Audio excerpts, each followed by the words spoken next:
Hello, my friends, and welcome to Rick Reads. Today we'll be continuing The Demon with Chapter 12. Dante awoke in his home, a hollowed-out nuclear submarine left on the beach during the war. Half of it was buried under the sand, and the other half lay on the shore like a beached whale. The half on the beach had broken off during a violent storm, during which Dante was looking for shelter. He had fallen in love with the place immediately, and planned to come back when the mission he had been on at the time was over. When he came back, he built a section of house over the bottom half that connected it to the top half and moved in. It had taken a few days to clean the place out, moving leftover sand and debris out of the hull, even finding that the engine had long since been removed, but soon the place was livable. He was glad to be home. The sound of the waves on the shore greeted him, and the smell of the sea and the old metal of the submarine wafted past his nostrils. After being in the past for 40 years, all he had wanted from the first day was to be back in his home. Dante slid out of his large, comfortable bed and stretched away the stiffness in his muscles. He was dressed in his old clothes from before he left for the past. His dark pants, ragged shirt, long coat, and combat boots fit like the day he had left. Not like he had done much physical growing, but it was still nice to be wearing synthetic fabrics again. Even his old sword, a memento left to him by his father, was still in its usual place, leaning against the wall in his bedroom. Dante went to the door and pushed it open, strapping his sword to his waist along the way. He walked through the familiar halls of the sub and took in the welcome sights. For nostalgia's sake, he wandered through the submarine's lower half, running his fingers over the worn walls, broken gauges, and the creaking doors. He made his way to the stairs he had built to get to the ground floor, and resumed his exploration. The main room was lit by the mid-morning sun, and the scent of his tiny garden wafted in from outside. Everything was just the way he had left it. He was not surprised by that. Death had promised to return him to the exact moment he had left. Dante was pleased. He had done his job, and was now back at home, back to his peaceful life, free of needless killing and unwanted hardships. Dante felt his head begin to ache, new images swirling into his mind. They were new memories, rushing in to sit next to the old ones. On one side, Dante could remember his old life and old history lessons, and on the other, he saw the new, altered history of Earth after his task was completed. There were only subtle differences, slight changes to the overall timeline of Earth. The cities Dante had destroyed were saved from nuclear attack, if not demonic attack, and the general population of Earth was still the same. The only real difference now was the reduced levels of radiation all over the world. Earth was more livable now, thanks to Dante. The aching in his head subsided, and Dante pondered these new changes. His own life had been unaffected by the changes, leaving him glad for the most part. He was who he was because of the paths he had taken and the circumstances that led to this point. But now that the world was better suited for life again, he felt the urge to explore again. It had been 30 years since he had seen the rest of the world in this timeline, 70 if counting the 40 years he spent in the 4th century BC. Shrugging the trip off as something to do at a later time, Dante left his home and made his way up the coast. He traveled north for several miles and smiled when the familiar ruined skyscrapers filled the horizon ahead of him. Manhattan was still in ruins, and likely would be for another few decades. The humans may have bombed themselves back to the Stone Age, but they were tenacious. They would eventually rebuild their cities and thrive once again. When that happened, the world would go back to what it was before the war. It would not take long. Dante had no idea what that was like, though. He had been born close to the end of the war, trained at a very young age to kill demons. His training resumed even after the war had ended, for fear of a renewed assault. It was all the better for him. His swordsmanship was brilliant, his hand-to-hand combat skills unrivaled by his peers. Dante almost laughed at the thought. He had no real peers. Not anymore. He had trained with other orphans, human children without any family to take care of them. They became the perfect soldiers for a time. Then several decades passed, and left the rest of Dante's class aged and decrepit. Most of them were dead now, rotting in the ground or scattered as ashes on the wind. There were only 3 of them left, Dante included. Alphonse, the youngest and sharing a birthday with Dante, had his 82nd birthday celebration with his children and grandchildren a few days before Dante left for the past. The other was slightly older than the demon. His name was Gerard. Dante walked into Manhattan and wandered past fallen buildings and rubble strewn across entire city blocks. He was used to seeing this. He had been born in a military medic's tent in the heart of the city near the end of the war. Manhattan had already been destroyed by the demons, but when the angels drove them away, humans began to repopulate the area. The story was the same all over the world. Where the angels swept aside the demons, humans gathered and made homes amid the ruins. In places where the radiation was too thick, some angels had used their power to cleanse the areas to make them habitable. But there were too few angels to cleanse all of Earth, especially towards the end. One building stood tall amongst the rest of the rubble, still mostly intact despite the ravages of the war and time. That building was Dante's goal. He walked inside and absently brushed his fingers along the walls, much like he had done as a child. When his fingers slid across a button, he pressed it without looking. As a child, his parents would tell him of a time before the war when a person could press a button to call a box that would take them to any level of the building. All at the press of a button. That was all gone, though. After the nukes had done their work, very few electronics were spared, and those that did function had been hoarded by looters and would-be rulers. When the nukes had gone off, Earth was engulfed in a planet-wide electromagnetic pulse that wiped out all electronics. The few bits of old technology that still worked were rebuilt from the debris of the war. Some major cities still had power, but only because of brilliant scientists working day and night to rebuild the old generators. They had to figure it all out from the ground up. Most of the human population had been decimated in the war, leaving the younger generation orphaned. Many of the survivors had gone mad from the horror the demons had wrought. Until the outbreak of the war, demons and angels were nothing but stories. Humans knew nothing of the reality of the world around them. Angels, demons, and all manner of mythical creatures had all learned to adapt with the ever-growing human population. They hid themselves among the humans, living mortal lives until the demons invaded. Then everything changed, albeit very slowly at first.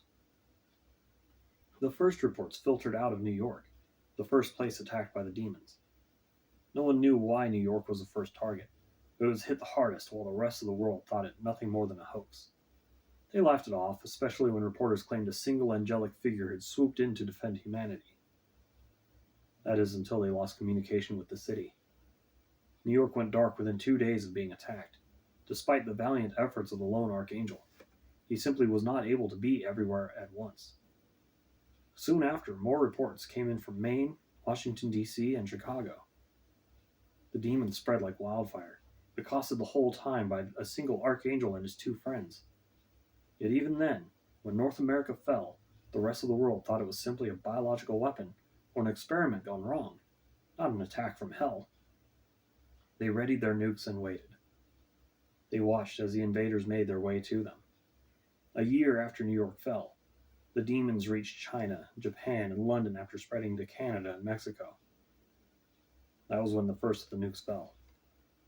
Nobody knew who dropped the first bomb, but the intent was clear. Every country was afraid, but they still, in their ignorance, thought other humans were the enemy. Each country fired its reserve of nuclear weapons onto its enemies. The United States government had actually been underground for the majority of the attacks at that point, and they saw the threat for what it really was, even if they could not believe it. The president ordered nuclear strikes on key positions held by the demons within America. Some demons were obliterated when the bombs hit, leaving gaping holes in the forces of hell. But those holes quickly filled, and there simply were not enough bombs to kill all of them. The bombs did just enough to gather the attention of hell's leaders. They sniffed out the human survivors in their midst and slaughtered every man, woman, and child. They forced the president to watch, forced him to witness his own failure. The rest of the world fought, each country out for itself, until 3 legions of angels appeared amid the carnage. The lone archangel stood with reinforcements at his back. With the appearance of the angels, the world began to realize it was doomed. The world leaders convened to discuss the mistakes they had all made and threw down their weapons. For the first time in Earth's history, every country was completely at peace with one another. Humanity grew wise and sought help from the angels. The archangel who had brought his brethren to Earth took control of what became the United Earth Army. It took 20 years to properly train and outfit the UEA with the skills and weapons that they would need to combat the demons, and another 28 years to finally defeat them. It was in the last year of the war when Dante lost his parents. He had been training with his master when the battle had erupted in the city center. His father, a sergeant in the UEA, immediately got a call to go to the front lines to fight. He hugged his son and his wife, took up his sword to kill the invaders. Eventually, Dante's mother, a field medic, was called upon as well. She stood with tears in her green eyes and told Dante to be good and stay safe. She would be back soon. Then she too left Dante in that training hall on the outskirts of the city. Dante ascended the tall tower, walking up scores of flights of stairs, as he had countless times before. This was his ritual. He had warded this building from the prying eyes of the humans, guarding it from becoming one of their many hovels. Over the years, Dante had rebuilt much of the building, getting help only from trusted sources. His sword bounced against his leg with each step, causing the base of the blade to tap on the rim of its scabbard. And the metallic tapping was the only sound echoing off the stone walls of the tower, tapping out a rhythmic cadence. With each familiar step, Dante was taken back to his past, back to the time he had found his parents' bodies after the battle's end. With each step behind him, Dante drew closer to his goal. This was a routine for him, one he held once every year, and he was 40 years overdue. He had been walking up the tower stairs for close to an hour, and he was very near the top. At the end of the stairs was a large wooden door. He stepped through the door onto the building's roof, casually brushing the sign next to the door indicating the roof access as he went. White clouds dotted the sky overhead, leaving few shadows among the gloomy city. Other towers, some taller, others shorter than the one on which Dante stood, spread out as far as the eye could see. Every one of them lay in ruins, with some signs of new construction, signs of life among the dead city. Dante stared out over the ruins and felt a tear slip down his cheek. He had survived. He had outlived his family. He looked down and beheld the gravestones he had erected in honor of his parents. His father's on the left, his mother's on the right, each leaning against the other, both supporting their combined weight, just as his parents had done in life. Nikolai and Sarah, the two most loving people Dante had ever met. Dante knelt beside the gravestones and wiped a tear from his cheek. He pulled a black rose, plucked from his tiny garden at home, out of his coat, and placed it in front of the gravestones. He picked up the dead rose from his previous visit and tossed it over the edge of the building. 80. No. 120 years since that day, Dante sighed. 120 years of my life without you two with me, and I still miss you both. Tears fell from his eyes and ran down his cheeks, just as they always did when he came to this site. I wish that war had never come. He wiped some of the moisture away and grinned at himself. 132, and I still cry like a child when I come here.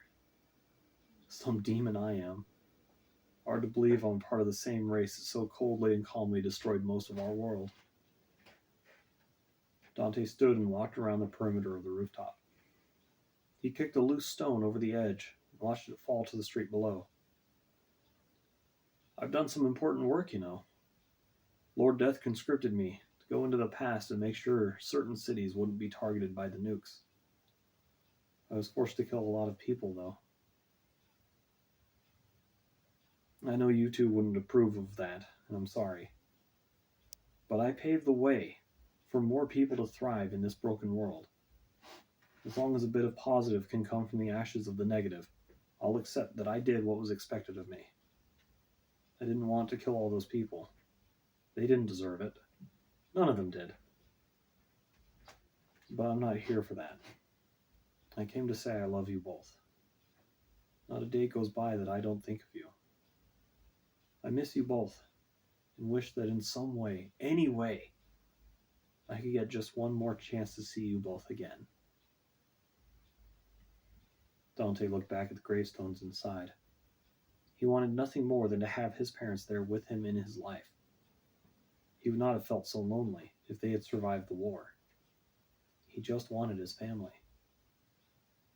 Feeling another depression coming on, Dante shook his head and turned his thoughts away from his incessant loneliness. He'd almost forgotten the last time he fell into a deep depression.